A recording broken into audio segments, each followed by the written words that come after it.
Ganito Venzi paggawa ng isang alipin S.A. Minar na Salomon ika-10 siglo bago si Kristo. Habang tinatanggap ni Haring Salomon ang reyna ng Sheba sa mga bulwagang nababalutan ng ginto, habang ang mga makata ay kumakatha ng mga berso tungkol sa kanyang walang katulad na karunungan, at habang ang mga mangangalakal mula sa malalayong lupain ay umuyukod sa harap ng kanyang tronong garing, may isang bagay na napakaiba ang nangyayari sa daan-daang kilometro mula roon. Sa madidilim na kailaliman ng lupa, ang mga lalaking ang mga pangalan ay hindi kailanman itatala sa anumang balat kayo ay nagpapadugo ng kanilang mga kamay laban sa mga magaspang na bato upang kunin ang metal na gagawa sa Jerusalem bilang pinakamasilaw na lungsod sa sinaunang mundo. Ito ang kwentong bihirang isalaysay ng mga aklat ng kasaysayan. Ito ang katotohanan sa likod ng kislap. Bago magpatuloy sa video, nais mo bang patatagin ang iyong buhay panalangin at makatulong pa sa paglago ng aming channel? Naghanda ako ng material na may higit sa 50 espesyal na panalangin upang gabayan ka. I-click ang link sa description at tulungan ang aming proyekto na ipalaganap ang salita ni Kristo. Isipin ang tagpo sa isang sandali. Ang paghahari ni Salomon ay inilarawan sa unang mga hari bilang isang panahon ng kapayapaan at kasaganaan na walang katulad. Isinasaad ng tekstong biblikal na ang pilak sa Jerusalem ay kasing karaniwan lamang ng mga bato sa mga lansangan. Ang ginto ay dumating sa mga dami na humahamon sa imahinasyon, 666 na talento bawat taon, ayon sa sagradong tala. Ito ay katumbas ng humigit kumulang 23 tonelada ng pinakamahalagang metal na kilala ng sinaunang sangkatauhan. 23 tonelada. Taon-taon. Sa loob ng mga dekada. Ngunit saan nanggaling ang gintong ito? Ang sagot sa tanong na ito ay nagdadala sa atin palayo sa mga mababangong palasyo, palayo sa mga harding may patubig, palayo sa anumang bakas ng kaginhawaan. Dinadala tayo nito sa disyerto ng Negev, sa mga bundok ng Timna, sa mga tigang na rehiyon malapit sa loob ng Akaba. Dinadala tayo nito sa mga lugar kung saan ang araw ay nagpaparusa ng walang awa sa araw at ang lamig ay tumatagos sa mga buto sa gabi.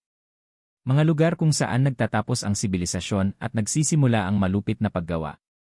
Ang mga arkeolohikong paghuhukay na isinagawa sa nakalipas na mga dekada ay nagbunyag ng isang masalimuot na sistema ng pagmimina na nagpapatakbo sa mga rehiyong ito noong panahong tumutugma sa paghahari ni Salomon.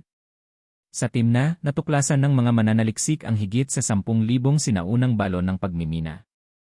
10,000. Ang bawat isa sa mga balong ito ay kumakatawan sa hindi mabilang na oras ng paggawa ng tao. Hindi mabilang na litro ng pawis, hindi mabilang na mga buhay na naubos ng kadiliman sa ilalim ng lupa.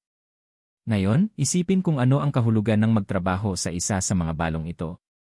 Ang karaniwang manggagawa ay gumigising bago ang bukang liwayway. Hindi dahil sa pagpili, kundi dahil sa obligasyon. Ang sistema ng Corvea na ipinatupad ni Salomon, na inilarawan sa unang mga hari Kabanata 5, ay nagpakilos ng 30,000 lalaki para lamang sa pagputol ng kahoy sa Lebanon. Para sa pagmimina, ang mga bilang ay kasing hanga-hanga rin. 70,000 tagapagdala. 80,000 tagatapyas ng bato sa mga bundok. 3,300 tagapangasiwa upang i-coordinate ang hukbong ito ng mga manggagawa. Ang mga bilang na ito ay hindi mga poetikong pagmamalabis. Ang mga ito ay nakatala sa mga kasulatan bilang mga administratibong datos ng kaharian. Ang lalaking bumababa sa mga mina ay hindi kinakailangang isang alipin sa teknikal na kahulugan ng salita. Marami ay mga Israelita na tumutupad sa kanilang obligadong panahon ng paglilingkod sa hari. Ang iba ay mga dayuhang nabihag sa mga digmaan o nakuha sa pamamagitan ng mga kasunduang pangkalakalan. Naroon din ang mga inapo ng mga bayang Kananeo na nanatili sa lupain pagkatapos ng pananakop, mga Amoryo, Hiteo, Perezeo, Heveo, at Jebuseo, na ayon sa ikalawang mga kronika kabanata 8 ay isinailalim sa permanenteng sapilitang paggawa. Para sa kanilang lahat, anuman ang kanilang pinagmulan, ang katotohanan sa mga mina ay isa. Kadiliman.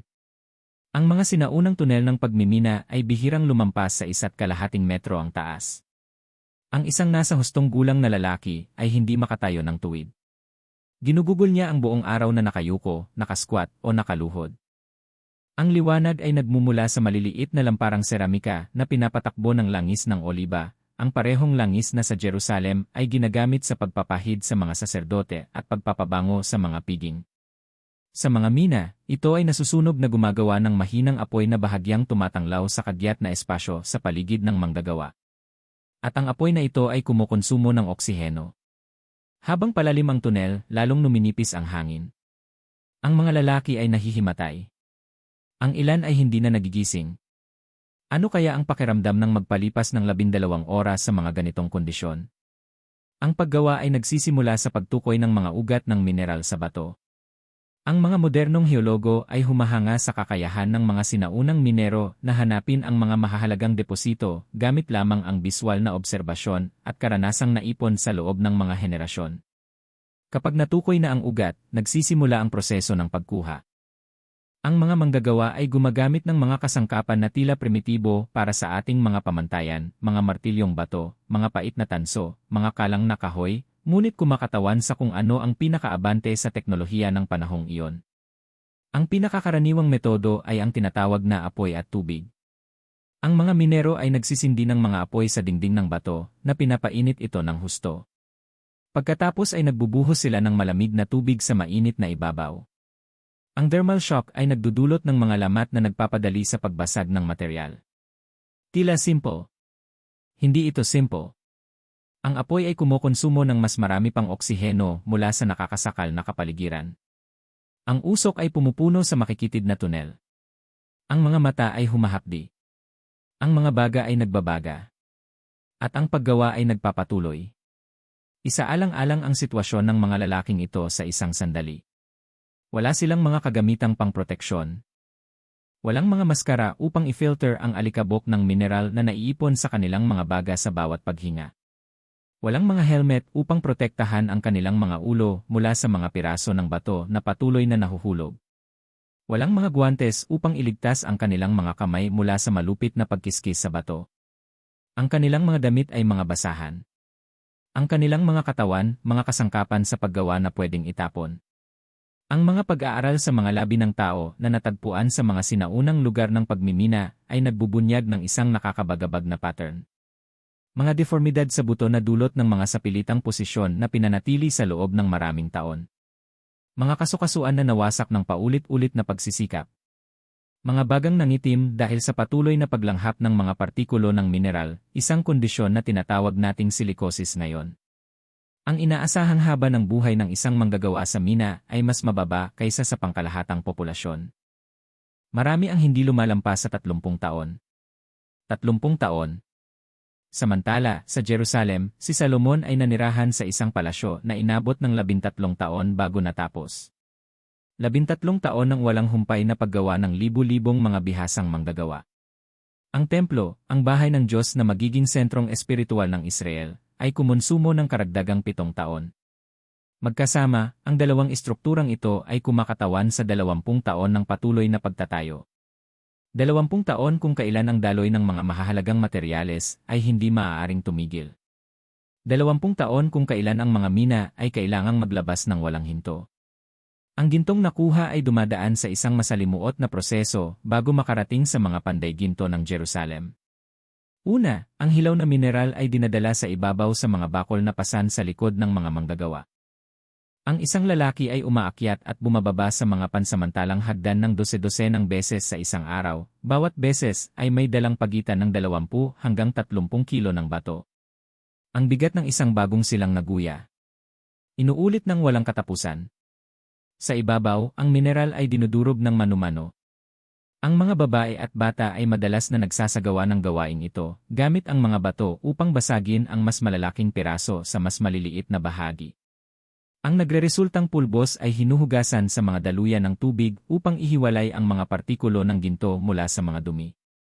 Ang prosesong ito, na tinatawag na bateya, ay nangangailangan ng walang hanggang pasensya at mga sanay na mata upang matukoy ang maliliit na butil ng ginto sa gitna ng karaniwang buhangin. Ngunit ang paggawa ay hindi pa tapos. Ang nahiwalay na ginto ay kailangang tunawin upang alisin ang mga huling dumi at gawing mga magagamit na bara ang mga nakakalat na butil. Ang mga hurno ng tunawan ay tumatakbo sa mga temperaturang lampas sa 1,000 degree. 1,000 degree.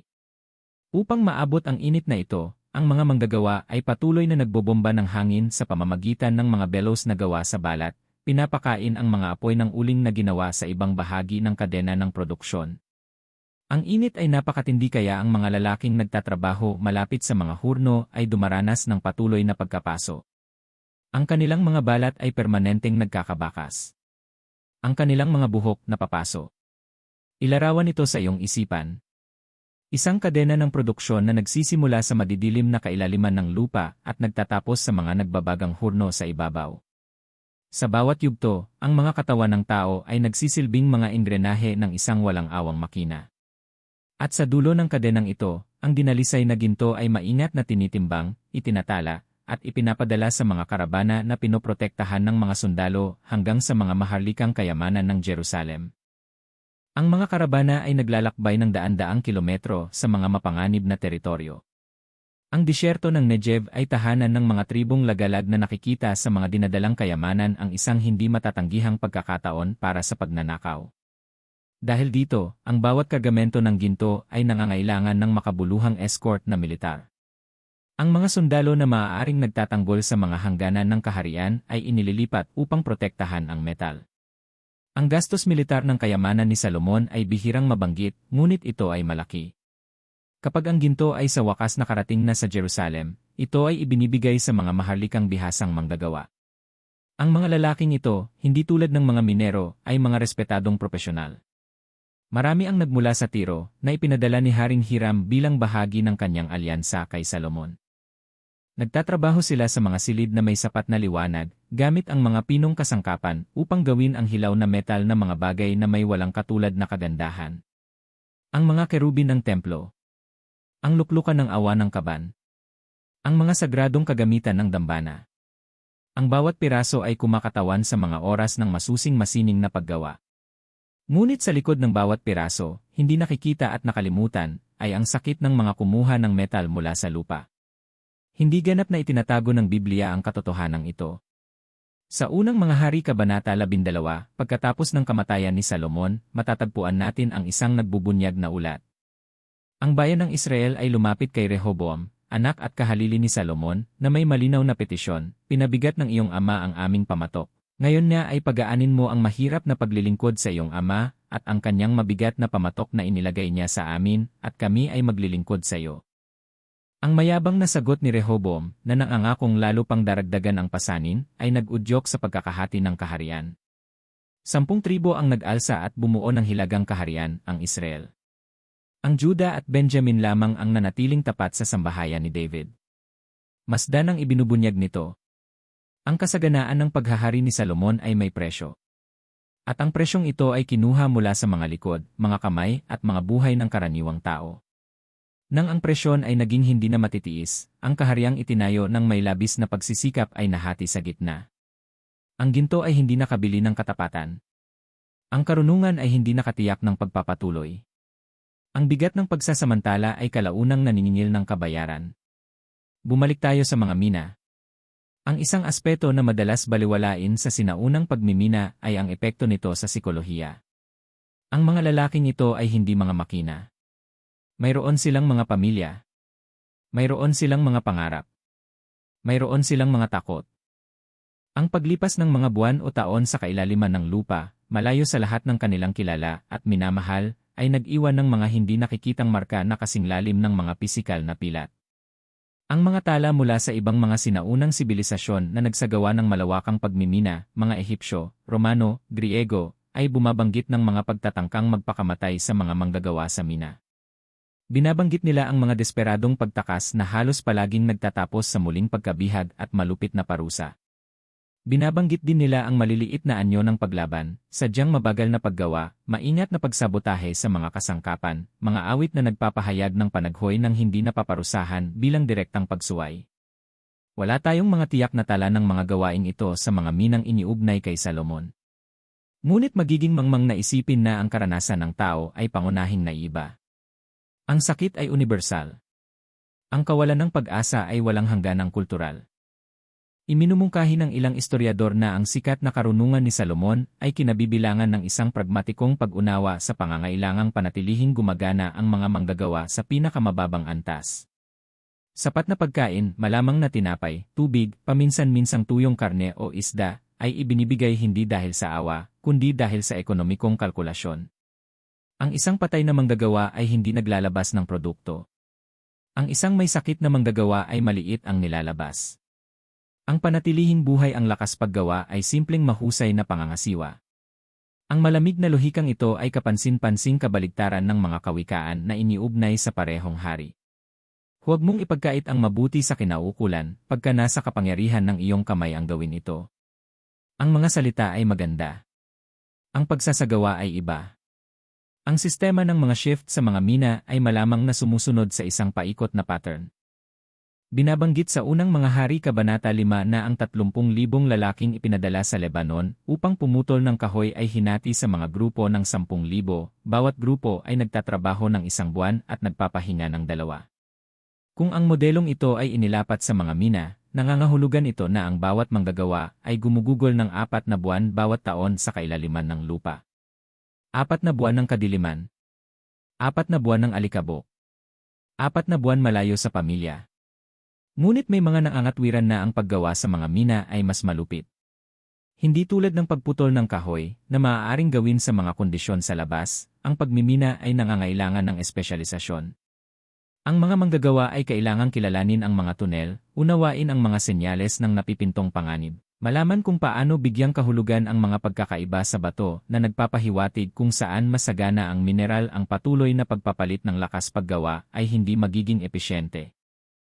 Iminumungkahi nito na maraming minero ang nananatili sa mga mina sa mas mahabang panahon, marahil mga taon na sunod-sunod. Mga taon. Isipin kung ano ang kahulugan ng hindi makita ang araw sa loob ng maraming taon. Pumasok sa mga tunel bago ang bukang liwayway, lumabas pagkatapos ng paglubog ng araw. O mas malala pa, matulog sa mga kampo malapit sa mga mina nang hindi kailanman nakakauwi sa bahay. Ang balat ay nawawalan ng kulay. Ang mga mata ay umaangkop sa walang hanggang kadiliman. Ang mundo sa labas ay nagiging isang malayong alaala, halos isang panaginip. At pagkatapos, paminsan-minsan, isang sulyap sa huling hantungan ng lahat ng paghihirap na iyon. Marahil ay magkomento ang isang tagapangasiwa tungkol sa mga kababalaghang itinatayo sa Jerusalem.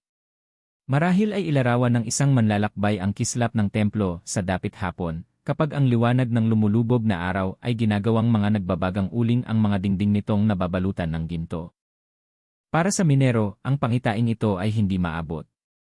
Hindi siya kailanman tatapak sa mga sagradong silid na iyon. Hindi niya kailanman mapagmamasdan ang kagandahang ginawang posible ng kanyang mga kamay. Siya ay hindi nakikita. Pwedeng itapon. Kinakailangan lamang habang kapakipakinabang. Ang mga manggagawa ay bumuo ng kanilang sariling mga anyo ng espiritual na kaligtasan. Mga awit na inaawit sa mahinang tinig habang nagtatrabaho. Mga kwentong ibinabahagi sa mga maikling sandali ng pahinga. Mga panalangin ibinubulong sa kailaliman ng lupa, kung saan walang saserdoteng kailanman nanguna sa isang sakripisyo, kung saan walang levita ang kailanman umawit ng isang opisyal na salmo. Ang espiritualidad na ito sa ilalim ng lupa, sa literal na kahulugan, ay hindi kailanman naitala. Ngunit tiyak na umiral ito. Sa ibang mga kultura ng sinaunang malapit na silangan, may mga tala ng mga manggagawa sa mina na bumuo ng sarili nilang mga kulto. Mga Diyos na tagapangalaga ng kadiliman. Mga ritual upang payapain ang mga espiritu ng lupa na naninirahan sa kailaliman. Mga alay na iniwan sa mga galerya bago magsimula ang paggawa. Malamang na may katulad na umiral sa mga minero ng Israel, kahit na hinaluan ng mga elemento ng pananampalataya kay Yahweh. Ang popular na teolohiya ay madalas na naiba sa opisyal na teolohiya, lalo na sa mga taong isinasantabi ng institusyonal na relihiyon. Ang ilan sa mga manggagawang ito ay mga dayuhan na nagdala ng kanilang sariling mga tradisyong panrelihiyon. Ang iba ay mga Israelita na nakakaalam ng mga kwento ng kanilang mga ninuno, ang mga patriarka, ang eksodo, ang pananakop. Ngunit namumuhay sa isang katotohanang napakalayo sa mga naratibong iyon ng pagpapalaya, kaya't malamang na naitanong nila kung nasaan ang Diyos sa kanilang mga paghihirap. Ang tanong ni Job, bakit naghihirap ang walang sala? Ay hindi isang teolohikong abstraksyon para sa kanila. Ito ay pang-araw-araw na katotohanan. May mga sandali ng pakikipag-isa sa kadilimang iyon. Mga manggagawang naghahati ng kaunting pagkaing natatanggap nila sa mga kasamahang mas mahina. Mga veterano na nagtuturo sa mga bagong dating nakilalanin ang mga senyales ng napipintong pagguho, isang partikular na langit-ngit sa bato, isang partikular na panginginig sa sahig. Mga lalaking nagdadala ng mga sugatang kasamahan palabas ng mga tunel, isinasapanganib ang kanilang sariling mga kwota ng produksyon. Ang pagkakaisa ng mga inaapi ay isang puwersa na walang sistemang ganap na makakaalis. At mayroon ding mga pagtataksil. Ang gutom ay gumagawa ng mga kakilakilabot na bagay sa mga tao.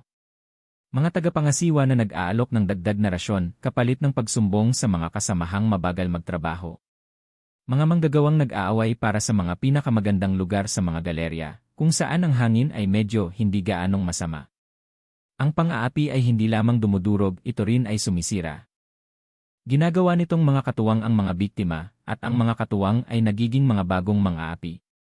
Ang dinamikong ito ay hindi eksklusibo sa mga mina ni Salomon. Paulit-ulit itong nangyayari sa lahat ng sitwasyon ng sistematikong pagsasamantala sa buong kasaysayan.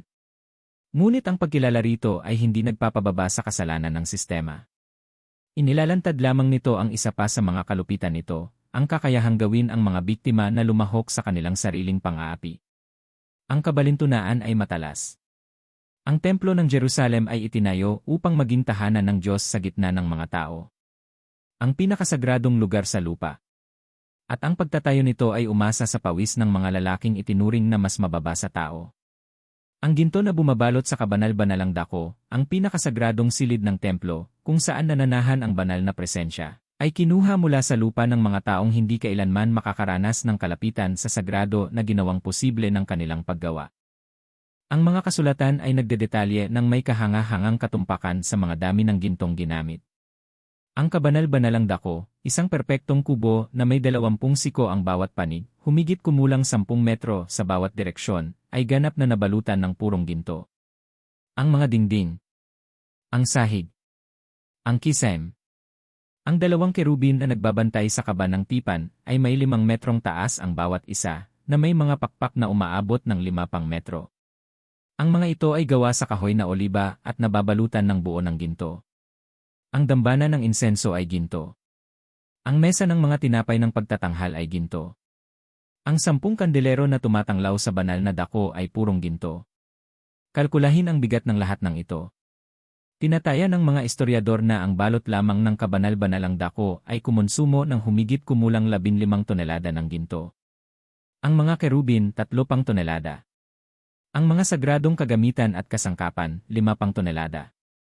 Hindi pa kabilang ang gintong ginamit sa mga pinto, sa mga bisagra, sa mga dekorasyong palamuti, sa mga seremonyal na kalasag na ipinagawa ni Salomon, 300 kalasag na pinukpok na ginto, bawat isa ay tumitimbang ng 3 mina, mga 1.5 kilo.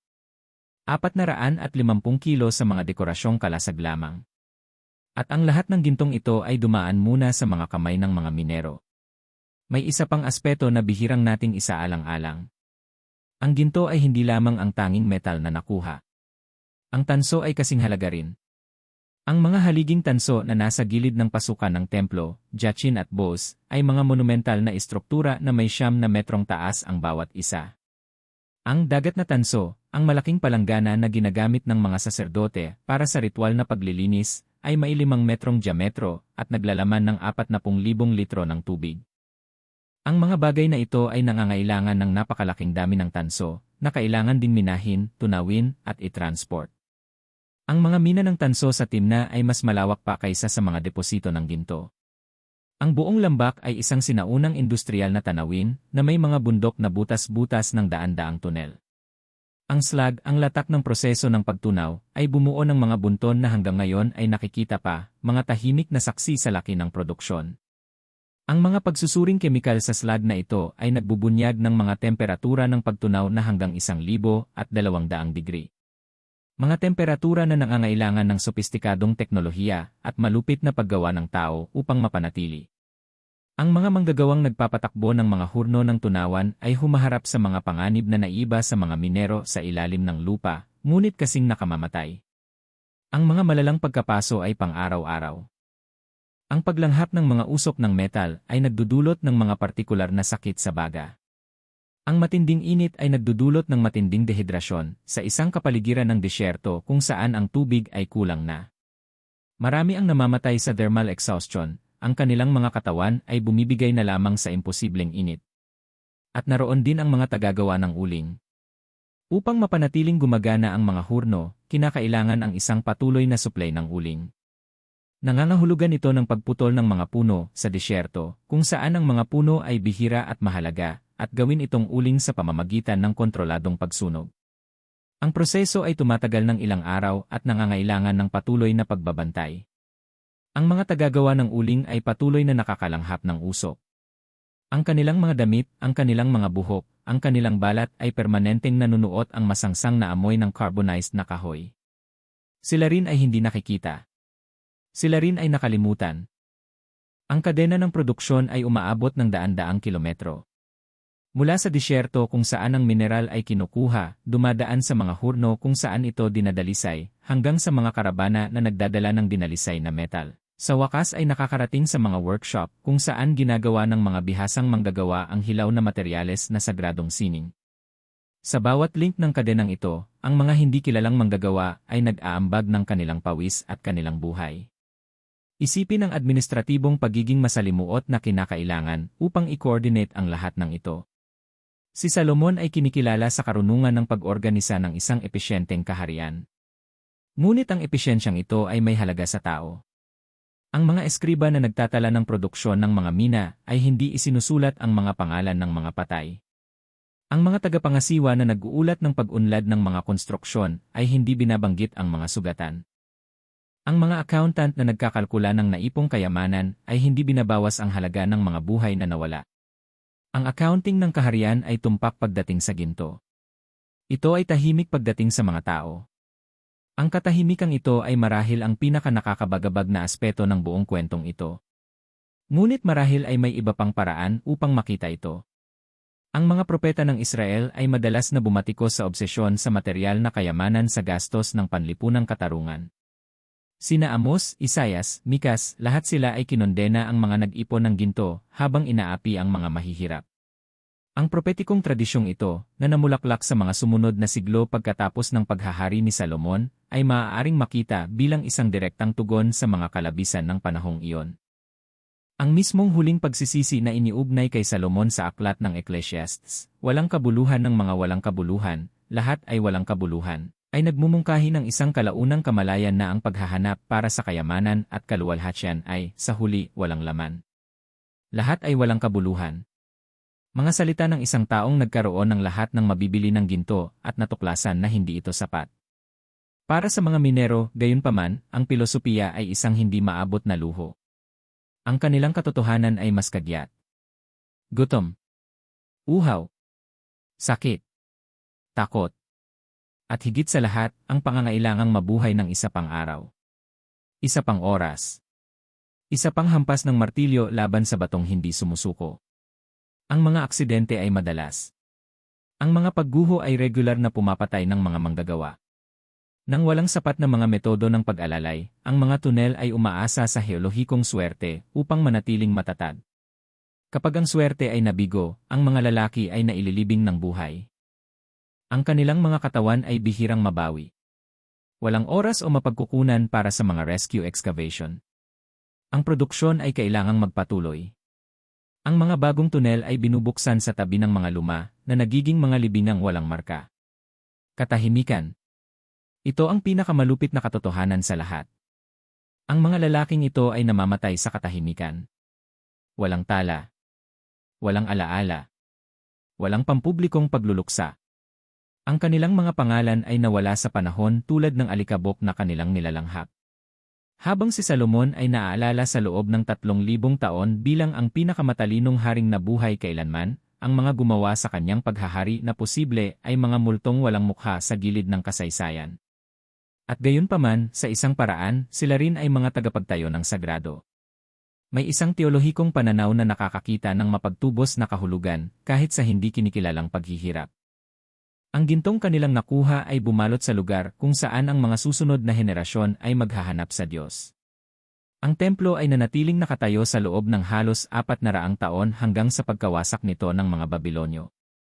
Sa buong panahong iyon, ang mga peregrino mula sa buong Israel ay umaakyat sa Jerusalem 3 beses sa isang taon upang sumamba. Pumasok sila sa mga atrium na kumikislap sa paggawa ng mga nakalimutang minerong iyon. Nag-alay sila ng mga panalangin sa ilalim ng mga kisam na nagdadala ng pawis ng mga lalaking walang pangalan. Marahil ay may isang bagay na malalim na angkop sa kabalintunaang ito. Ang sagrado na itinayo sa pamamagitan ng sakripisyo ng mga mapagpakumbaba. Ang hindi nakikita na sumusuporta sa nakikita. Ang paghihirap ng marami na ginagawang posible ang pagsamba ng lahat. Pagkalipas ng mga siglo, isa pang templo ang itatayo. Hindi gamit ang mga bato at ginto, kundi gamit ang mga buhay ng tao. Isinulat ni Apostol Pablo sa mga taga-Korinto, hindi ba ninyo nalalaman na kayo ay templo ng Diyos at ang Espiritu ng Diyos ay nananahan sa inyo? Sa pananaw na ito, ang bawat tao ay isang templo. Ang bawat buhay ay may sagradong halaga. Ang mensahe ay isang implicit na pagwawasto sa lohika na nagtrato sa mga minero bilang mga kasangkapang pwedeng itapon. Si Jesus, na inapon ni Salomon ayon sa talaang kanan ni Mateo, ay namuhay bilang isang karpintero, isang manual na manggagawa. Alam niya ang bigat ng mga kasangkapan, ang pagod ng mga kalamnan, ang dignidad ng pisikal na paggawa. At sa kanyang mga turo, patuloy niyang itinaas ang mga mapagpakumbaba at binalaan ang mga makapangyarihan. Ang mga huli ay magiging una. Ang sinumang nagnanais na maging dakila sa inyo ay dapat maging lingkod ninyo. Mga salitang umaalingaw sa isang partikular na paraan kapag iniisip natin ang mga literal na naging huli sa kanilang sariling lipunan. Sa Sermon sa Bundok, ipinahayag ni Jesus na mapalad ang mga dukha sa espiritu, ang mga nagdadalamhati, ang mga maamo, ang mga nagugutom at nauuhaw sa katarungan, ang mga mahabagin, ang mga may malinis na puso, ang mga mapagpayapa, ang mga pinag-uusig. Sa pagbabasa ng listahang ito, mahirap na hindi isipin ang mga minero ni Salomon. Sila ay tiyak na nagdadalamhati. Tiyak na nagugutom at nauuhaw sa literal at metaporikal na paraan sa katarungan. Tiyak na sila ay pinag-uusig ng isang sistema na nakakakita sa kanila bilang mas mababa sa tao.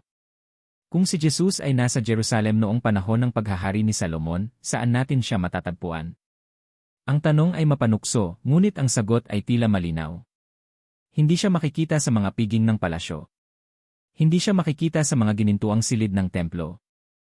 Siya ay nasa mga mina. Siya ay kasama ng mga nakalimutan. Siya ay nagdadala ng mga bakol ng mineral kasama ng mga taong mas piniling baliwalain ng kasaysayan. Ang pagbabaligtad na ito ng pananaw ay ganap na nagpapabago sa ating pag-unawa sa panahong iyon. Ang paghahari ni Salomon ay hindi lamang isang panahon ng kaluwalhasyan na dapat ipagdiwang. Ito rin ay isang hindi komportableng paalala kung paano madalas na itinatayo ang kayamanan. Ang kagandahan ng templo ay hindi nagpapawalang bisa sa paghihirap na nagbigay daan dito. Ang dalawang katotohanan ay magkasamang umiiral, ang isa ay nagbibigay liwanag sa isa pa. Ngayon, halos 3,000 taon na ang nakalipas, ang mga mina ng Timna ay naging isang tourist park. Ang mga bisita ay naglalakad sa mga landas na may malinaw na mga senyales, kumukuha ng larawan ng mga makukulay na pormasyon ng bato, natututo tungkol sa kasaysayan ng sinaunang pagmimina sa mga visitor center na may air conditioning. Ang kalupitan ay nilinis. Ang paghihirap ay ginawang makasaysayang kuryosidad. Ang mga minero ay nananatiling hindi nakikita kahit na ang kanilang mga tunel ay ipinapakita bilang mga atraksyon. Ngunit marahil ay posible ang isang naiibang alaala. Marahil sa pagmamasid sa anumang bagay na ginto, isang singsing sa kasal, isang medalyang olimpiko, isang relihiyosong palamuti, maaari nating alalahanin na sa isang lugar, sa isang sandali ng kasaysayan, may isang taong nagdusa upang ang metal na ito ay makarating sa ating mga kamay. Hindi lamang sa mga mina ni Salomon, kundi sa mga mina sa buong mundo, sa paglipas ng mga siglo hanggang ngayon. Ang ginto ay patuloy na kinukuha. Ang mga kondisyon ay bumuti sa ilang lugar, na natiling malupit sa iba. Ang koneksyon sa pagitan ng kayamanan at paghihirap ay hindi kailanman ganap na naputol. At marahil ang kamalayang ito ay maaaring magpabago sa atin. Gawin tayong magtanong sa tunay na halaga ng mga bagay na pagmamay-ari natin. Paalalahanan tayo na sa likod ng bawat bagay ay may isang kadena ng paggawa ng tao na madalas na nananatiling hindi nakikita. Inspirasyon tayo na pahalagahan ang mga tao nang higit pa sa mga produkto ng kanilang paggawa. Ang mga minero ni Salomon ay hindi nag-iwan ng mga pangalan. Hindi nag-iwan ng mga sulat. Hindi nag-iwan ng mga monumento. Ngunit nag-iwan sila ng isang bagay na marahil ay mas matagal, isang tanong na umaalingaw-ngaw sa loob ng libu-libong taon. Magkano ang halaga ng isang tao? Ang sagot ni Salomon, na sinusukat sa mga gawa ng higit pa sa mga salita, ay malinaw, mas mababa kaysa sa gintong maaari niyang makuha. Ang sagot ni Jesus, pagkalipas ng mga siglo, ay naiiba, higit pa sa buong mundo. Sapagkat ano ang mapapala ng tao, kung makamtan niya ang buong mundo, at mawala ang kanyang kaluluwa? Sa pagitan ng dalawang sagot na ito, ang bawat henerasyon ay pumipili ng sarili nito. Sa kailaliman ng lupa, 3,000 taon na ang nakalipas, ang mga lalaking walang pangalan ay humahampas sa mga bato gamit ang mga martilyong bato. Ang kanilang mga buto ay matagal nang humalo sa alikabok na kanilang nilalanghap. Ngunit ang kanilang mga kwento, o sa halip, ang kawalan ng kanilang mga kwento sa mga opisyal na tala, ay patuloy na humahamon sa atin. Ano ang ginagawa natin sa mga hindi nakikita sa ating sariling panahon? Sino ang mga minero sa kasalukuyan? At kapag ang ginto ng ating sibilisasyon ay sinuri ng mga susunod na henerasyon, anong mga tahimik na kwento ang matatagpuan nila sa likod ng kislap? Ito ang mga tanong na iniwan sa atin ng mga nakalimutan sa mga mina ni Salomon bilang pamana. Isang pamanang mas mahalaga, marahil, kaysa sa lahat ng gintong kanilang nakuha. Dahil ang ginto ay kalaunang nawawala, nananakaw, natutunaw. Ngunit ang isang tapat na tanong tungkol sa katarungan ay nananatili. Nananatili hanggang sa ito ay masagot. At hindi pa ito nasasagot. Upang matulungan kaming patuloy na gumawa ng mga dokumentaryong ito, at mga kwentong biblikal, isaalang-alang ang pagbili ng aming e-book na may higit sa 50 panalangin. Ito ay isang paraan upang pagpalain ang proyektong ito at, kasabay nito, magkaroon ng espiritual na gabay para sa iyong paglalakbay. Ang link upang makuha ang sayo ay nasa description. Hanggang sa susunod na video.